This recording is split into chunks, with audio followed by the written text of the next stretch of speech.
Okay, welcome back to our work meeting. We will jump to 3.5. Discussion of proposed amendments to the fiscal year budget. Kyle. Thank you, Mayor. I'll try to make this brief as I'm in the enviable spot after the council meeting, and I'm another presentation between you and your house. So this budget amendment really focuses on carrying forward budget that wasn't used in the prior year to continue those projects moving forward. As a practice, we try to not discuss adding money to those projects, adding new money. Of course, as a council, you may do as you please if you want to go down that route, but usually we wait till the capital project discussions with the next year budget comes up, which those will start in a month or two. We're moving things up this year, so you get a full understanding of the budgets that you'll be passing for 25 and 26.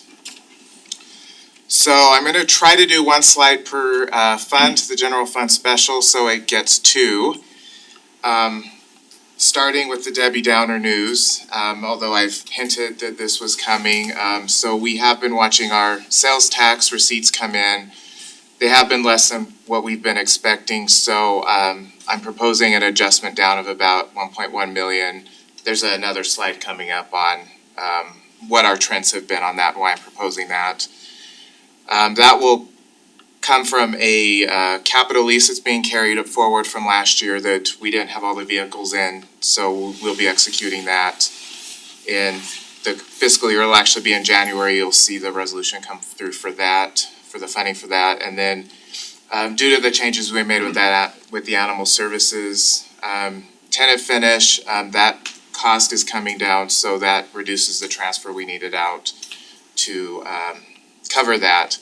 With that being said, those are one-time money, so it's really getting us through 24. So during the budget, we will have to have a discussion on a more permanent adjustment on that, since I don't foresee us getting huge increases in sales tax in 25 at least. So our intent will be to propose a solution to you as we come to that budget. We can talk about whether you like that or not. We need to bring down our revenue projections. Right. And another item of merit is this does fund the school safety shuttle that we had discussed with the school district for the remainder of that contract. There's about 1.5 million of project carryovers included in the packet. I did include full detail on how much money was being carried over, what the budget was for the prior year, and any funds that are being released. So there's around 178,000 in the general fund that's being released, and that's mostly due to vehicle purchases. So we had to make some estimates when we were creating budgets for those vehicles we purchased. So we're finally getting the last of those vehicles purchased, so that is less than we were expecting. Another note is, and this was in the ACFR, which I'm sure everyone's read all 160 pages and know it by heart, but we had about $698,000 that was restricted for development-related revenue. What that means is the state law requires us any revenue we receive, development-related, such as building permits is a good example, we can only spend that on development-related expenditures. We had $698,000 that wasn't spent as of the end of last year. So that's getting moved to that new development services fund. And so we won't have to deal, at least in the general fund, further, because we now have a new fund for that. A little discussion on the sales tax adjustment. So the original budget that you passed 2 years ago was about 13.7 million in sales tax. That would have been a 17% increase from what we ended last fiscal year, which isn't reasonable given the current economic environment. With the first budget amendments, we did decrease that to 13 million. At that point, we were still looking at what our receipts were coming in as, because they were just coming in all over the place. And then the second reduction is my proposal of about 12 million. The chart on the lower right shows what our increases or decreases have been. As you can see, our June remittance, which would have been April point of sale, was down 14.7%, but then it rebounded, and as you can see, it's been hovering in single digits. And then last month was a decrease of about 8%. One thing to note is because we get so much of our sales tax from the statewide pool, we don't get detail on why the numbers are going down. We only know from our local point of sale. We get detail on that. But in terms of why the statewide population pool is going down, we don't really know. And the state, they'll give us information if they've made an error, they see an error. I can call up the tax commission, they'll say, yeah, there was XYZ error. But typically they won't say, this business didn't remit or we're seeing these types of decreases. So it's a little frustrating from a planning perspective, just because we don't know. Do we see a market trend from our own numbers, like where the money's being spent? It's mostly stable because our Amazon is one of our higher taxpayers, and then the grocery stores fall in under that. So the grocery stores have been pretty stable. Amazon has been pretty stable. Trevor, our management analyst, I don't know if you agree with that because you've delved into the numbers a little bit more than I have. If you tend to agree, like our local portion's been pretty stable. I would say so. Yeah, the percent we're getting, we saw that 7.6 decrease was a very large decrease in the statewide sales. Yeah. So. It's also a little interesting how the collections work. So there's a date that the tax commission just cuts off remittances, and that's what they distribute off of. So they don't look, they don't look at, X person filed for this month or X person's filed in advance. It's just they cut the system off and do the distribution. So sometimes we'll see taxpayers pay 2 months at one time because they filed early or they filed late, which can cause some skews, but not 7.6% worth. So on to some of the other funds. So these are the public safety funds. So police. Police and their liquor, man. Yes, so they did have liquor allotment that wasn't spent, and no, that's not for liquor for the I didn't know you officers. guys good got a whiskey. liquor We're lot. cutting back. We're cutting back. Going to rehab. Yeah, it's been a tough year. The officer that came the other day said you guys were addicted to caffeine, he never mentioned anything. You have mixers. So they were planning on using that for a capital purchase, and then their police vehicles was a carryover, about 500,000. I did wanna note, we were able to release 103,000 that we had budgeted. Talking with the deputy chief, they did reuse a lot of equipment when they could, sometimes they can't. And then there was other cost savings that they took into account, so they, working with them quite closely, they really tried to keep the budget down as much as they could. And then non-police, so the building leases, we know, so we've discussed that over a number of council meetings. The lease amount went up 57,000. It's to know, you don't see this on this screen, but that transfer for the capital outlay went down. So over time, over the lease term, the city actually saves money with this, even though we have to increase the lease that we're paying to the landlord. And then their vehicle purchases that were remaining from last year is 146,000. Could we, for the people watching at home, explain probably what the liquor allotment is? So, Might be a good idea. I feel like I'm gonna Chief get a might lot be of able calls to, tomorrow. Chief might be able to explain it better, but a certain portion of the alcohol sales are put into a restricted fund by the state that is released. It's for alcohol prevention and other related activities. So if we do So to- overtime, what's that? Sorry. go ahead. No, go ahead. If we do overtime to go do like easy checks on stores, make sure they're not selling to youth or, and we get it based on dare classes we teach and other things that we collect for that we get a percentile of that, but I felt like we probably ought to clear that up. The spin is a good one. Yeah, Yes, Yeah. it's all not for, joking it's aside, not for the police. we're not buying alcohol. In The prosecutor's office, I don't know. In the ARPA grant fund, there was a carryover about 1.3 million of those storm drain projects. Of note, there's a release of about 1.2 million, and that's due to the decisions made on the Sentinel Ridge Pond. So that leaves about 1.1 million that's still available to spend. One thing of note, and this has changed since these projects were originally brought to you, is our ARPA funding no longer has a restriction that it has to be used for certain projects. We had a way of unrestricting those funds. And we did that last year, so. So now it's a free for all for 1.1 Well, million. Well, I mean, there's some ideas we would suggest you do with it, but what we did is we counted it as revenue, so it also made our reporting requirements significantly easier. Yeah. Nice. basically, the last time I talked with the grant supervisors, they said, please just report it this way, don't try to report the projects, cause it will cause you and us a lot more work, so. So on the park impact fee fund, there's about 2.6 million of carryover projects. And then we did note there was a double budget for the Whitehall trailhead, so that releases about 719,000 on that. In the general capital projects fund, there was a number of changes needing to be made, dealing around property acquisition, as we last couple council meetings where there was some land purchases approved, this is placing the budget in place for those. We also did receive some ACUP money last year that we didn't actually purchase land for in last year, so that had to be transferred over so the land purchase could be made this year. One item of note is the council did approve 1.7 million for right-of-way acquisition in Olympia. We don't have corridor preservation funds for that yet, so it is coming out of the carryover funds for property acquisition, but that, if we do receive carryover funds, that will replenish that fund balance that was used. That's the one we got, right? Is that the one we got? No. That's for 6,400, right? 64.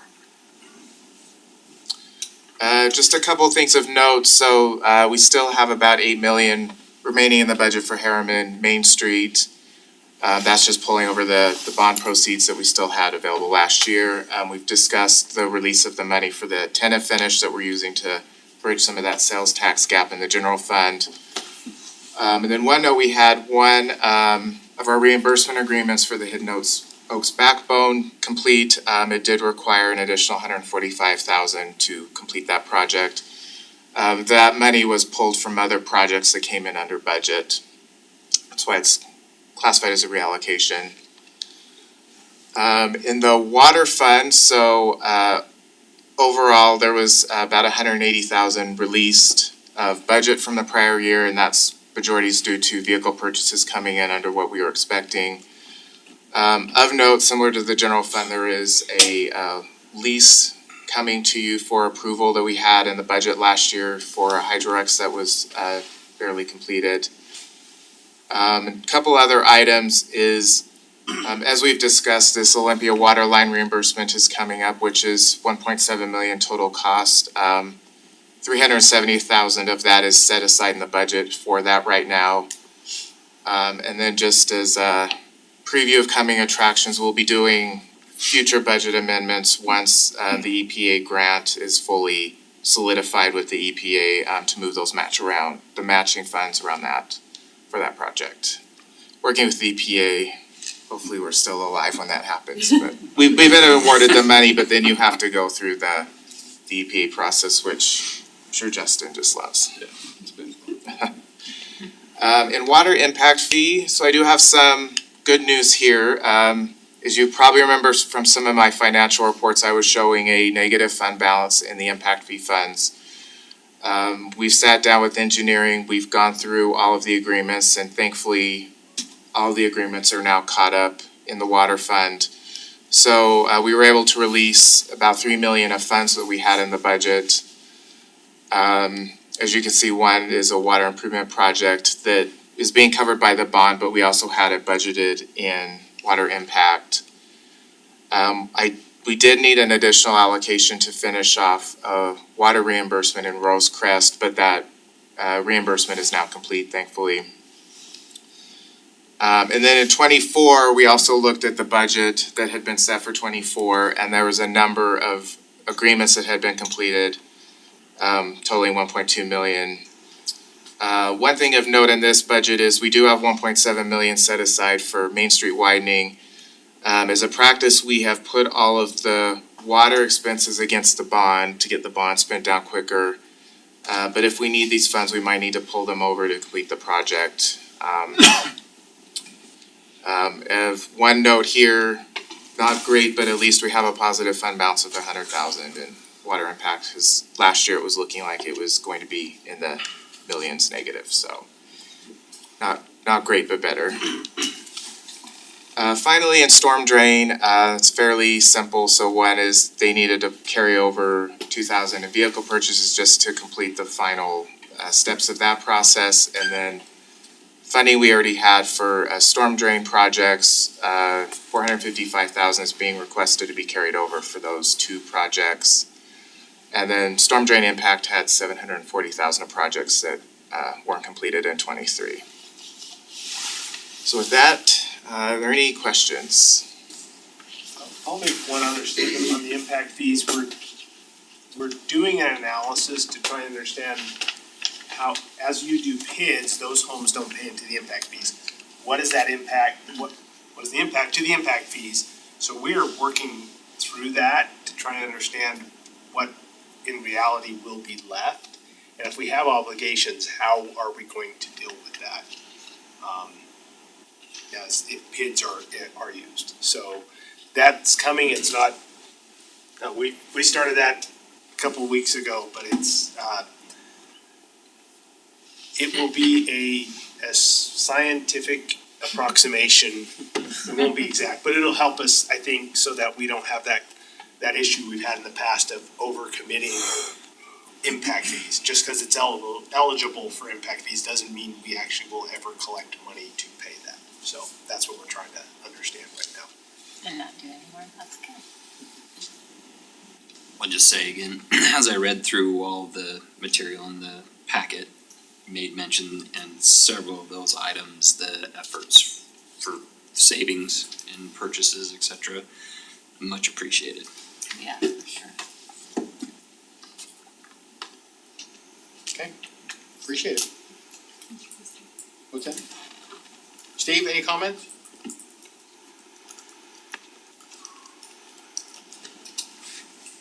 That doesn't know, okay. Okay. Move on, item 3.6, consideration of new policy regarding crossing guards. Bryce? Okay. Awesome. So we often get requests to add crossing guards to safe walk routes to school. And so these come in different forms from parents, from the school themselves, from the community council. And we, just like with traffic signals, would like to standardize and make it fair for when we say yes to some locations and no to others. And so we've crafted a policy on kind of how we go about to do that. Some background information, so there is a traffic control manual that is adopted across the United States. It's called the MUTCD. And Utah has adopted their own version of that. And that's what helps dictate kind of what the signs should look like on the road, what the striping should look like. The intent is that it is universal, right? So that if you're in Utah or California, wherever it is, that those traffic control devices work no matter where you are, and you're used to seeing the same shapes, sizes, patterns on that. And as part of that, traffic control and even safe routes to school is guided by the MUTCD. And this manual, UDOT kind of created their version of it for school zones. And so for crossing guards, they give 3 kind of situations where it is required to have an adult crossing guard at certain situations on a safe walk route. And so these 3 situations are kind of the minimum what we have to do. And then beyond that, there isn't much guidance on when we have to have a crossing guard. That's it. And so in the past, and going back to the beginning of the city when we were a lot smaller, requests for crossing guards weren't as frequent, but they were granted at those requests without kind of running through a warrant or a standard. And so our pool of crossing guards has grown in different situations. And so this this policy is to kind of standardize that process of when we add a crossing guard or when we move a crossing guard, where are the priorities of where they're placed? And so maybe I'll just go through that. John, we have just a flow chart to kind of go through that idea. And I'll go through those three situations, which are in the staff report as well, of where they're automatically required by the state. And so I should preface this by saying they must first qualify as a school crosswalk for any of these situations, which means there's at least 10 students using this crosswalk and at least 500 cars a day crossing the crosswalk. So it's an idea of the more students you have and the more traffic you have, the more potential you have for risk of conflict. So that's kind of the basis of what this is built on. So the first, even before we kind of go through this flow chart, I kind of wanted to give that background.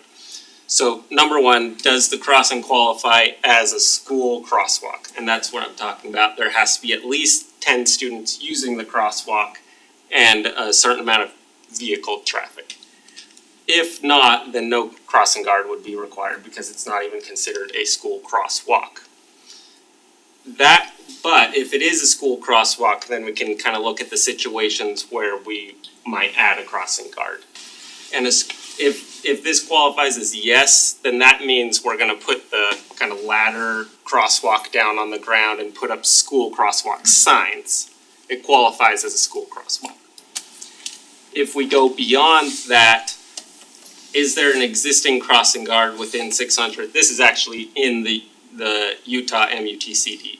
Essentially saying, hey, if you could cross Main Street right here and you walk 600 feet and it's the same movement, that's kind of repetitive to have a crossing guard doing the same movement twice, right? Even if they're within 600 feet, they can go to this crossing guard and make that and cross Main Street at this signal rather than this signal. Over 600 feet is kind of, okay, you're a little bit outside of that realm of where it's reasonable to walk past that signal to another signal to come back. So that's what that is saying, is that there's already a crossing guard kind of making this movement. We don't need one right next to another one. So if that is the case, if that's not the case, then we keep kind of going down, and these are the three scenarios where we automatically qualify for a crossing guard. That is in a reduced school speed zone, which means a mid-block crossing, essentially. You're not at a signal, you're not at a stop sign, and the speed of the road is over 25 miles an hour. Then we put in the flashing lights that say, hey, it's gotta be a 20-mile-an-hour speed zone, and we have to have crossing guards. So that's number one, automatic, put a crossing guard there. Number two is at a traffic signal where you do have some control of the intersection, but the approach speeds are over 25 miles an hour. And that's a lot to do with right turns on reds. Sometimes vehicles aren't expecting pedestrians to be crossing. They're used to them not being there, so they're not looking at a right turn on red. And then additionally, at a roundabout, roundabout is great for vehicle safety, but not so great for pedestrian safety. Part of that is just how the crosswalk is laid out. You're kind of coming around the curve, and if you're not looking, you're carrying that speed through. So at a roundabout, a crossing guard is required as well. So those are the three. Try to avoid those, it just seems like it would be a terrible place to have a cross, period. Yeah, generally we try to, and we don't have a ton of roundabouts in Harriman, so generally we don't see that issue. So yeah, yes. They tend to be back farther. The one advantage they have is that the part you have to cross is much narrower at a roundabout, so they have kind of a mixed review for pedestrian safety. But yeah, with kids, I would prefer not to. The one thing existing within 600 feet, I know some of our safe walk routes are way out past 600 feet. Like, I don't think 600 feet for a kid to walk is very far. Even 1,000 feet or 1,200 feet, double that distance. But it's funny that it's 600 feet. Yeah, and if you can imagine, it's really doubling it. So like, for example, say kids are walking to Silvercrest Elementary and they have to walk 600 feet past the crossing right at Silvercrest. So they would Like have to. potentially we will, Yeah, up to potentially. 6,000 or So 5,600. they would have to walk 600 feet this way, And then cross, and cross. then 600 I see. feet back. So you're right. Okay. It is more about 1,200 feet of total out of the way walking, right? Isn't there a street standard that you can't have entrances less than streets less than 500 feet? It depends on the roadway. So if it's a major roadway, that spacing's bigger. But if it's like a local road, that spacing can be smaller than 600 feet. But like on a major arterial road, like Main Street or 126 and 134, They have hopefully to be- that spacing is yes. Sorry. No, good questions, and feel free to stop me. So those are the three that are just required by the state.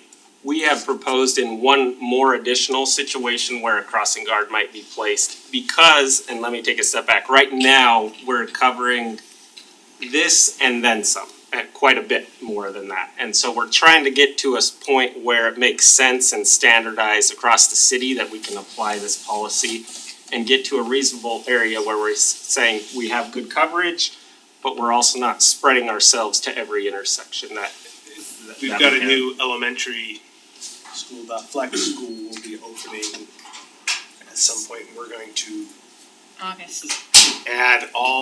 we're gonna have to have crossing guards for that. And additionally, Oakleaf has a few right now, but as the homes build around them, that's likely another place where we'll need to shift some crossing guards. In So- Olympia, they have 100 acres there. Or do you- or Olympia, there's a potential for a lot more school crossing guards need. It's very timely, yeah. And so there's one more additional that we suggested having a crossing guard in, and these are some of the side roads. So generally at a stop sign where cars are stopping at a crosswalk, we consider that a safer intersection than most of the other ones we've discussed. But when there's a very busy side road, it may be worth considering, oh, yes, we have a lot of traffic turning left into this crosswalk where we see a lot of traffic, and this may be an area where we have high risk or high potential for conflict. And again, this is going back to the amount of students using the crosswalk and the volume of vehicles crossing the crosswalk, the potential for conflict there.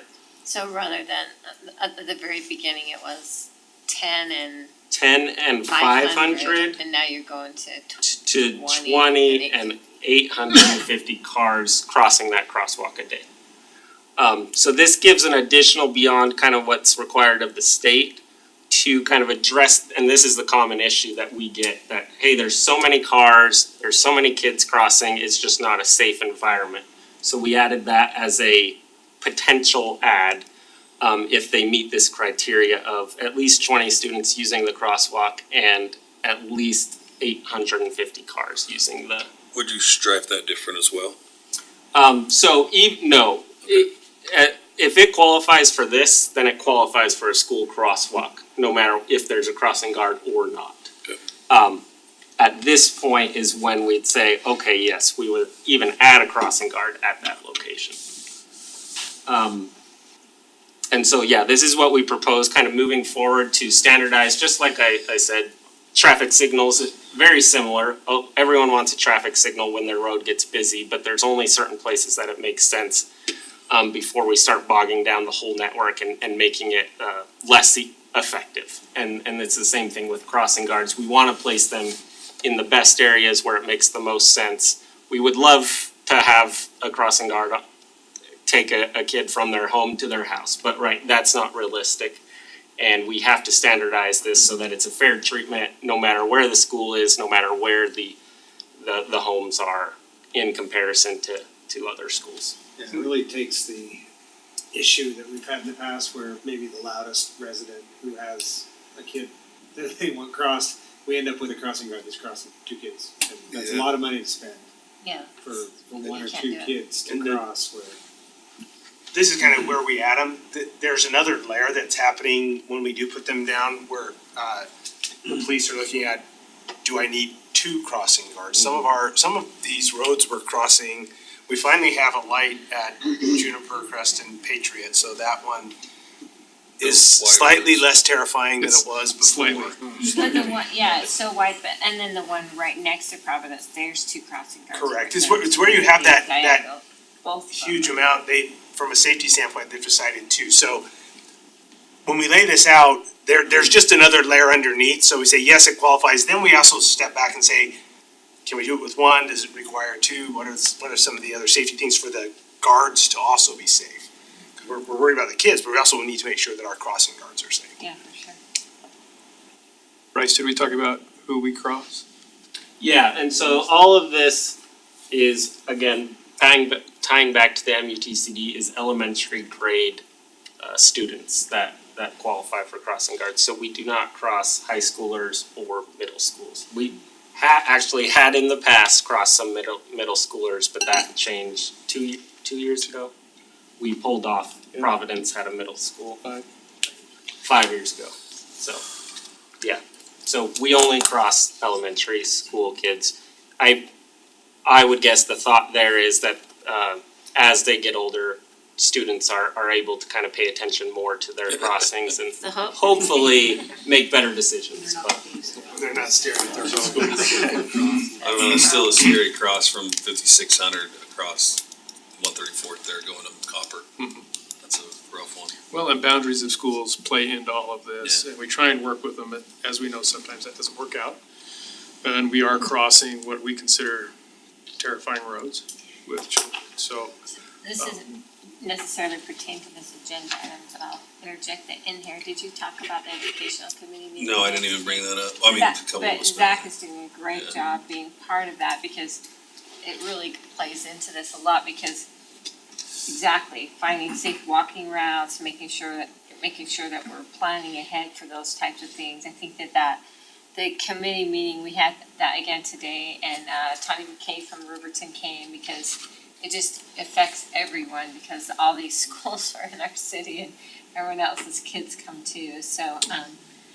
We cross through different cities and we cross in different ways to different cities. Who staffs what crosswalk, depending on where the school is and where the kids are coming from. Yeah. It's a complicated thing, and I brought Bethany tonight, because it's a big chess game too that we all play, especially when they change boundaries, but generally speaking, every day Bethany plays a chess game with who didn't show up, is ill, and how do we get kids where they need to be, so. Yeah.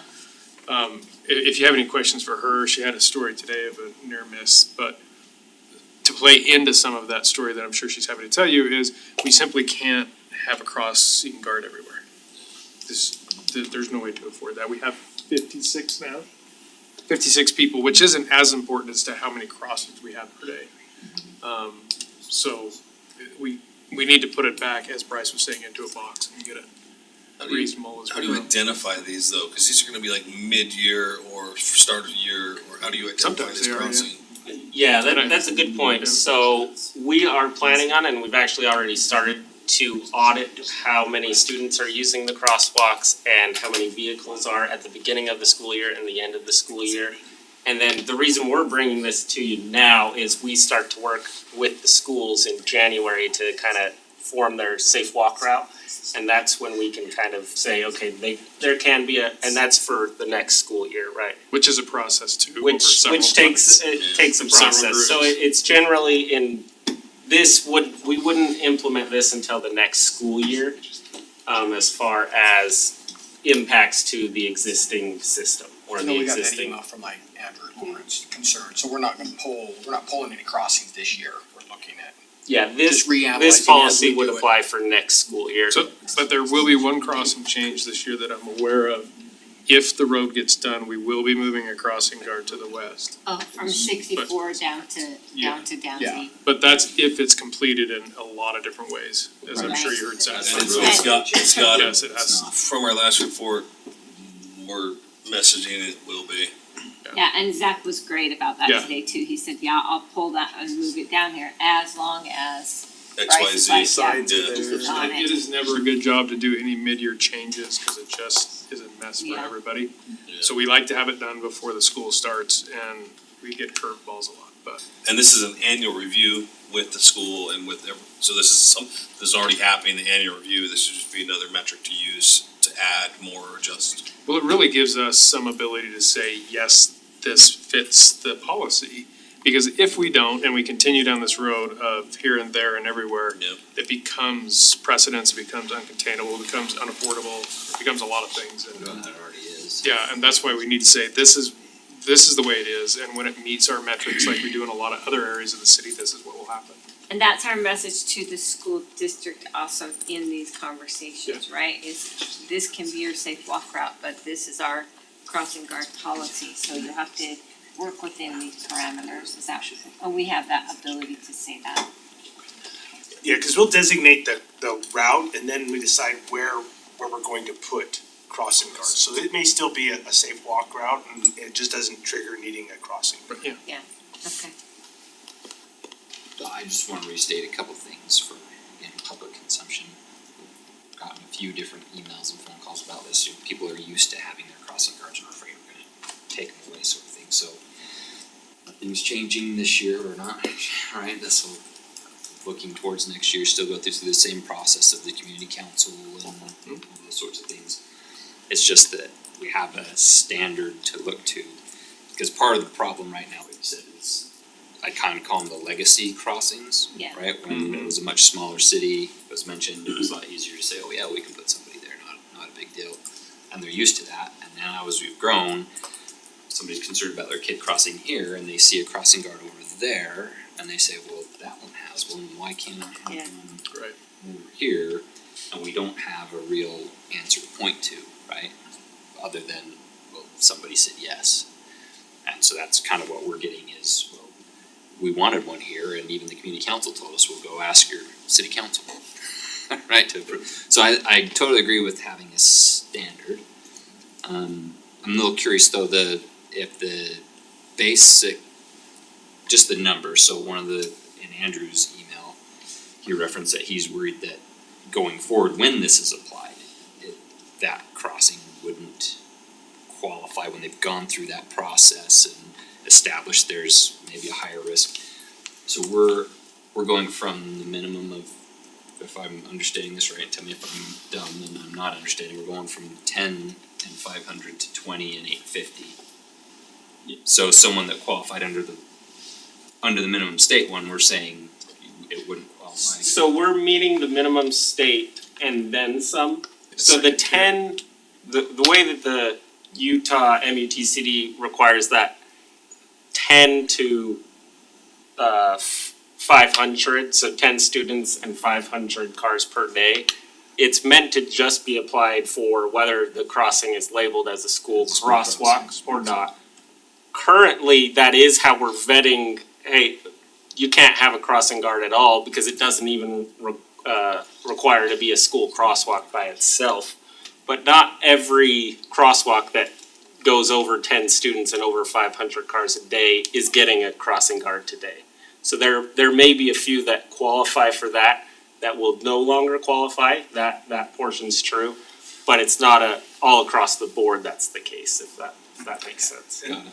And that happens every year. We look at it and as kids age and change, sometimes we end up moving our crossing guards around because it's no longer qualifies even as a school Well, I crossing. thought we had something like that on Maine this year or last year, it seemed like we thought it wouldn't need one and then it was like, well, it really needs one. So- Yes, and based on new, especially with new schools, it's hard to know how many students are gonna be using those crosswalks. So just like we've done at Oak Leaf, and this is more to HPD's credit, they try to place them, and then if we need to move them based on, oh, the movement's actually over here, or the road is now built, they're gonna be walking this route, then we have that flexibility.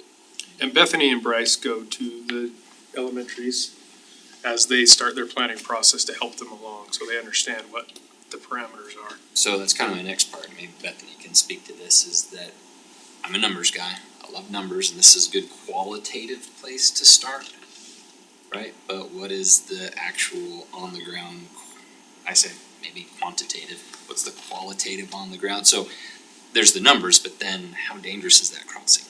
Well, it's, right? There's other safety factors that go into that, so this is a good, numbers matrix.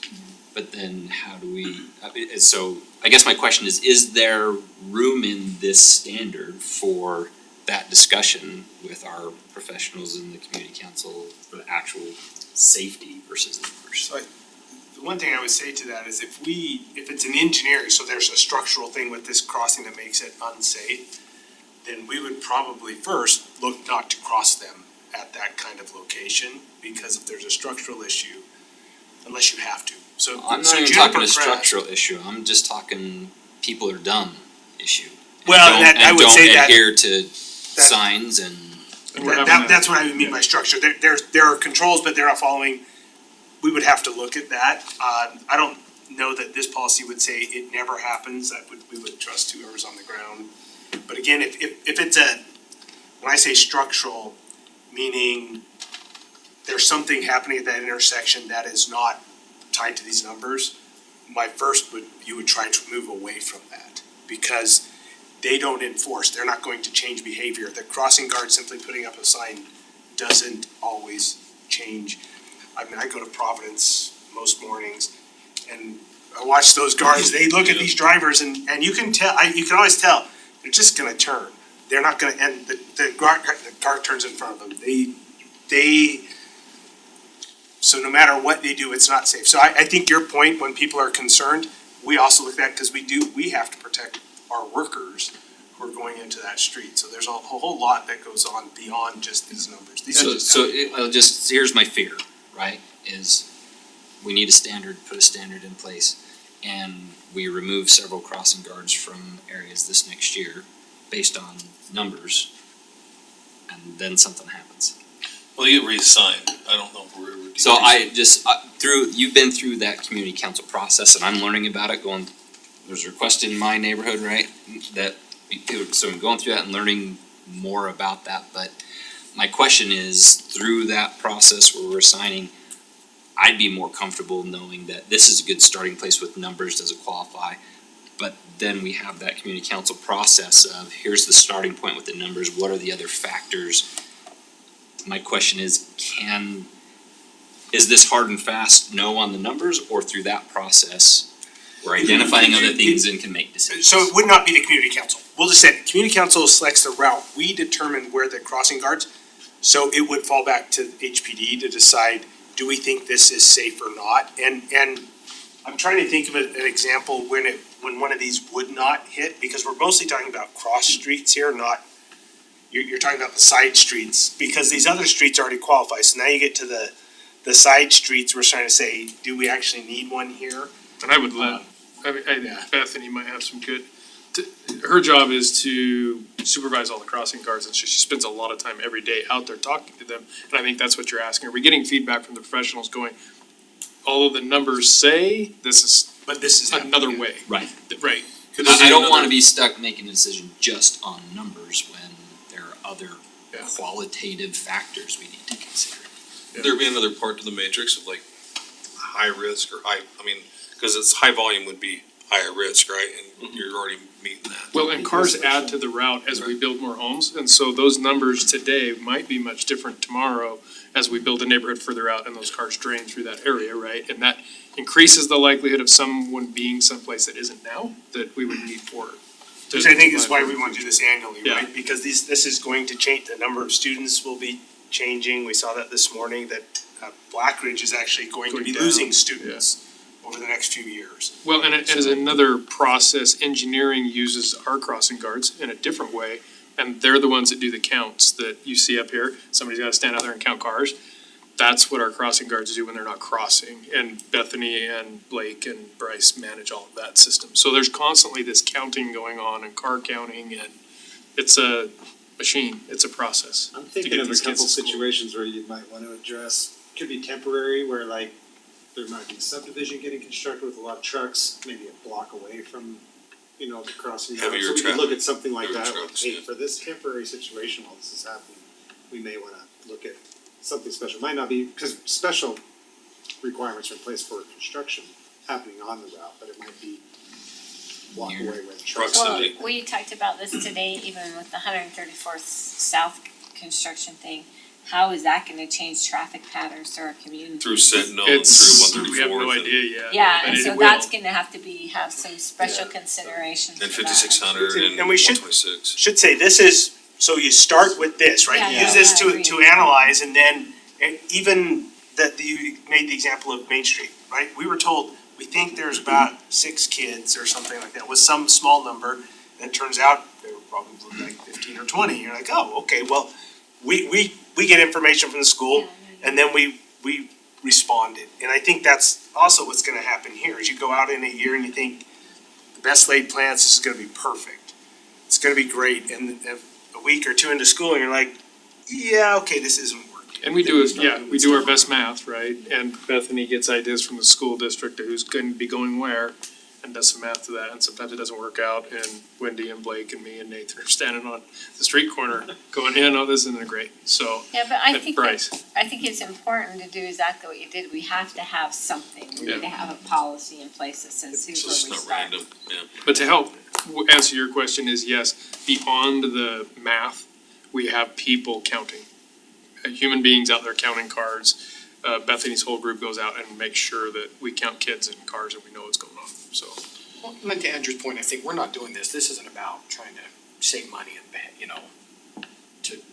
Yeah, we need to to standard offset and that. save, I mean, this is more than just creating a standard, I think, so we know where.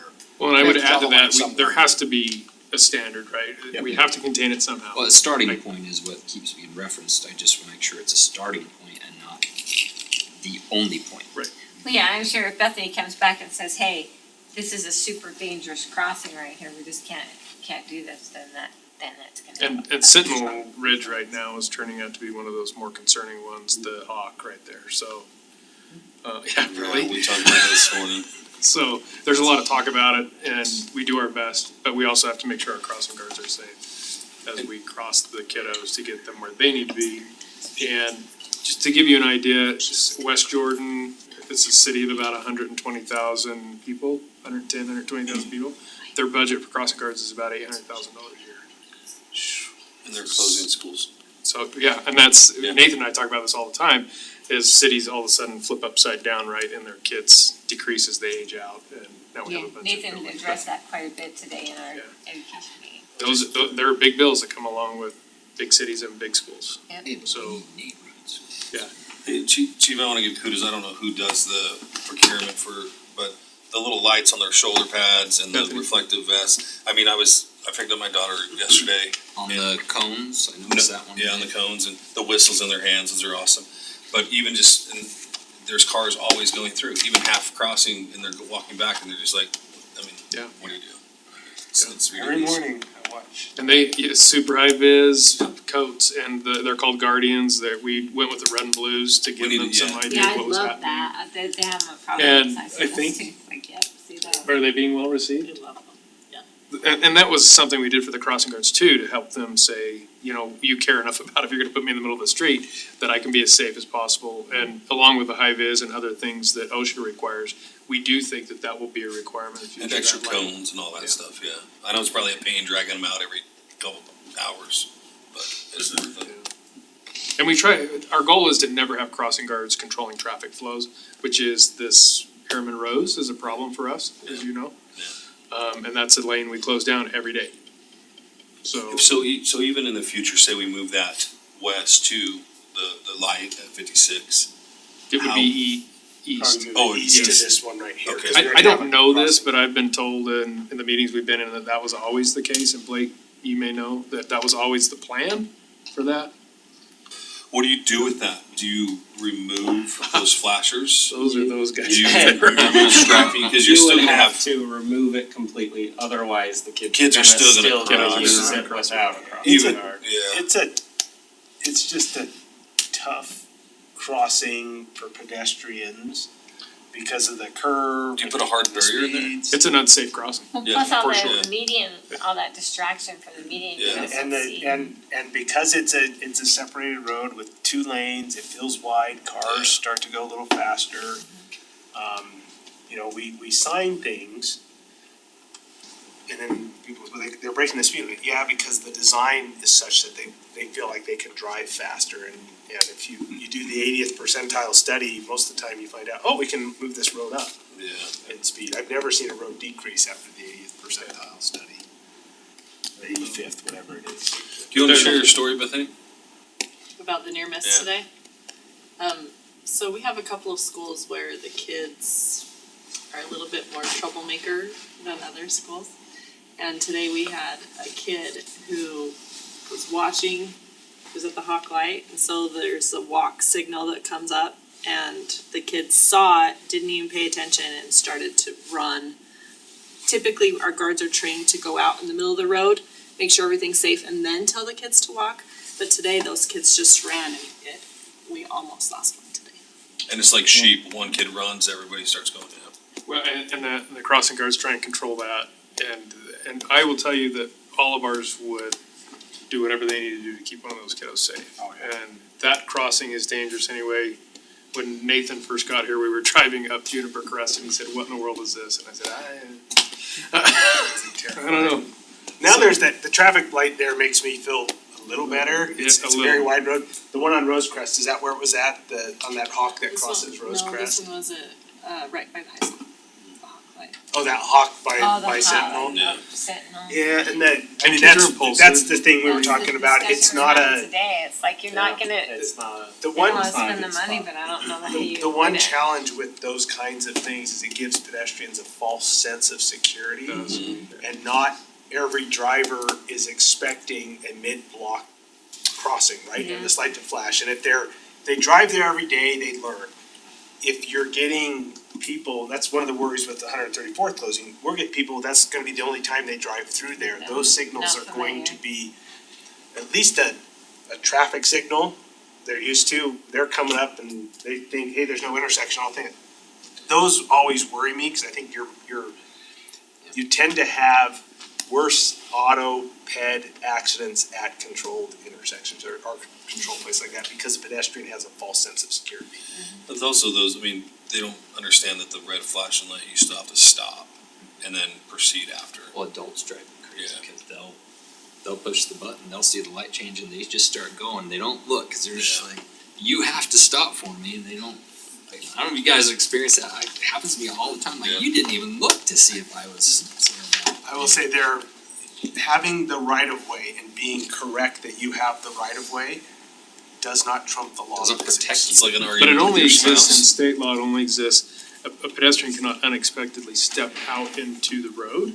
And that's one of the exceptions for a pedestrian that may not have the right of way at that point, right, if they unexpectedly.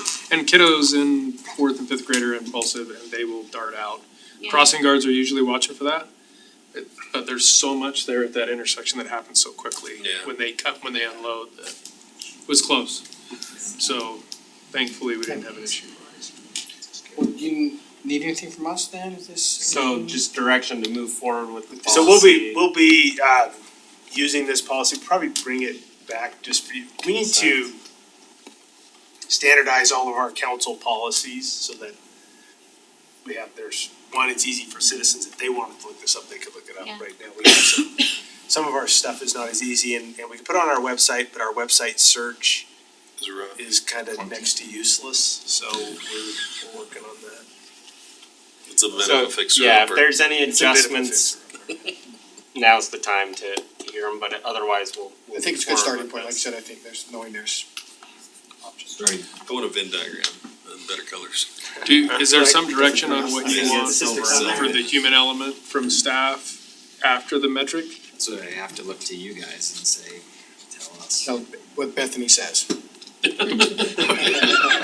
Just I one sentence? think it's also just, what's the experience, what do we see on the ground that isn't told by the It's more of a numbers. judgment call, really. And we can capture that maybe in Yeah. the Yeah, we could put in a count note, like, systems and stuff. in other cases, like for a traffic warrant, they say using engineering judgment, but we could come up with something with that kind of similar idea. Field conditions and observations, but.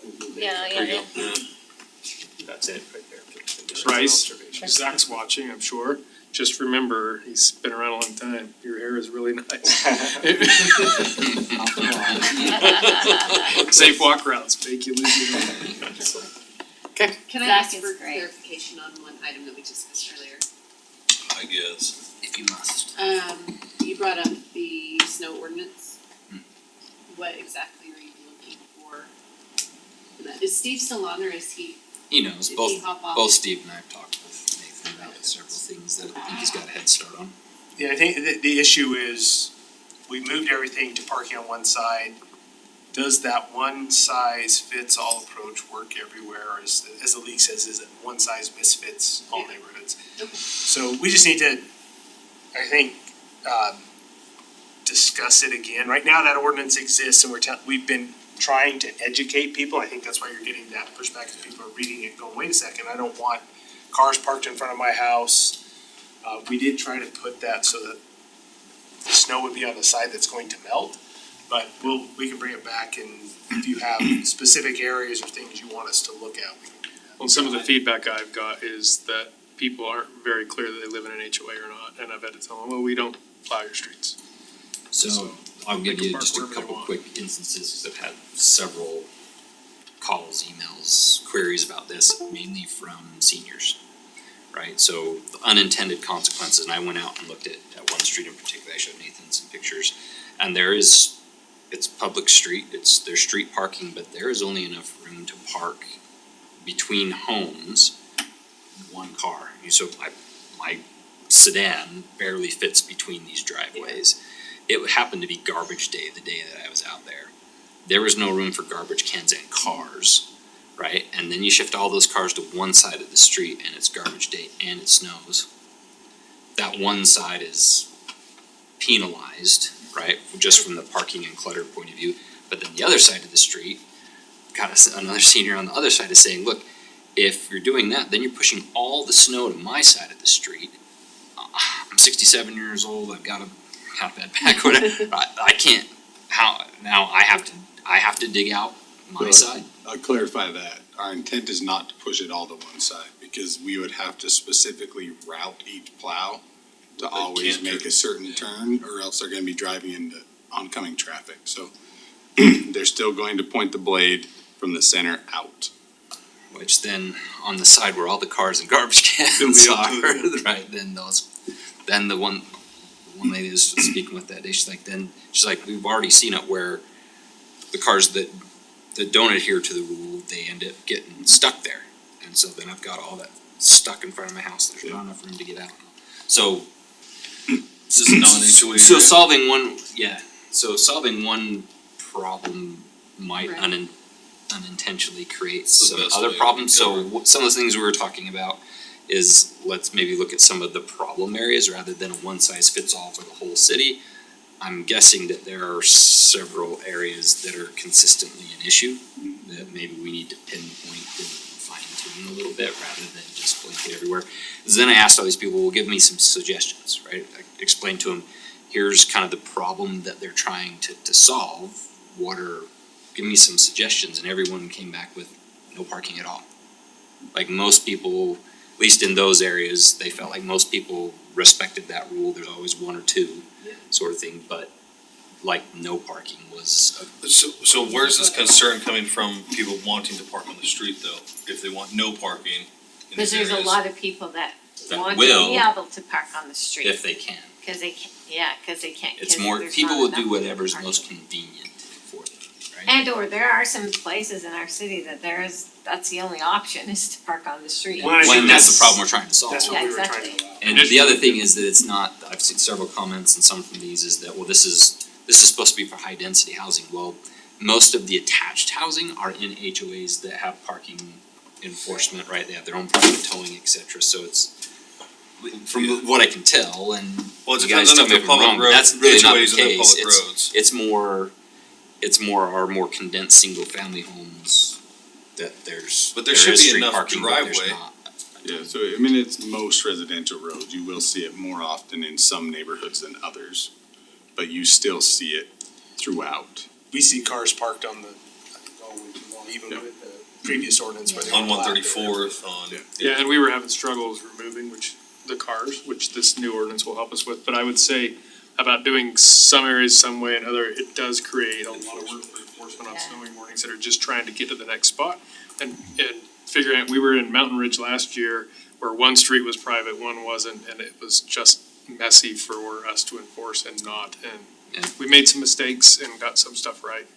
But So, it would be hard to do that. It's certainly easier from enforcement, it's one way or the other. So we bring this back. Yeah. I think we were trying to give some visuals, Yeah, we of what it recorded would some look things. like. From my perspective, for what it's worth, and I don't know about Steve and the conversations that I haven't spoke with him about these, but for me, it's, part of this is a fear of change. Something and- new, yeah. Right, that might happen, the perfect storm that I mentioned, right, it's garbage day and it snows, and, right, and that may happen, it may not, but I think that those scenarios can happen and likely will at some point. So the one size fits all, there's probably gonna be some problems that creep up, and if anything, thinking ahead of some Monorail.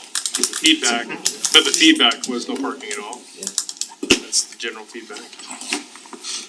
Well, I think Jared was pointing out rightly that there's just a lot of different opinions about it. And the one size fits all approach just doesn't seem to be the right one, because we can all express that in certain areas there's one concern, in other areas there's a different concern. And then in a third area, it's a completely different set of circumstances. You know, some people are concerned about the slope of the road, and if it's not plowed fully, that you create dangers on the road. Other people are concerned about, you know, where the snow gets plowed and how unfair that is. Other people are worried about, you know, is this a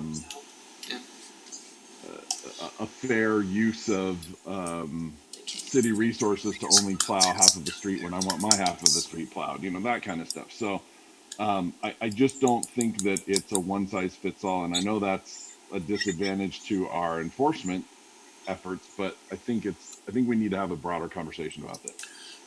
Where were these concerns We last gotta year? be careful, cause this is becoming Yeah. beyond just a future agenda, Yeah. and becoming the full A on. discussion. So those are some of the general, Okay. Yeah. Damn, he doesn't have That this good? problem. You getting the evil edge? Yeah, I'm getting it. Okay, that brings us to the end of our meeting, so I'll just look for a motion to adjourn. So moved. Second. All in favor? Aye. so You missed it. when I was We don't have a signal. 12 or so,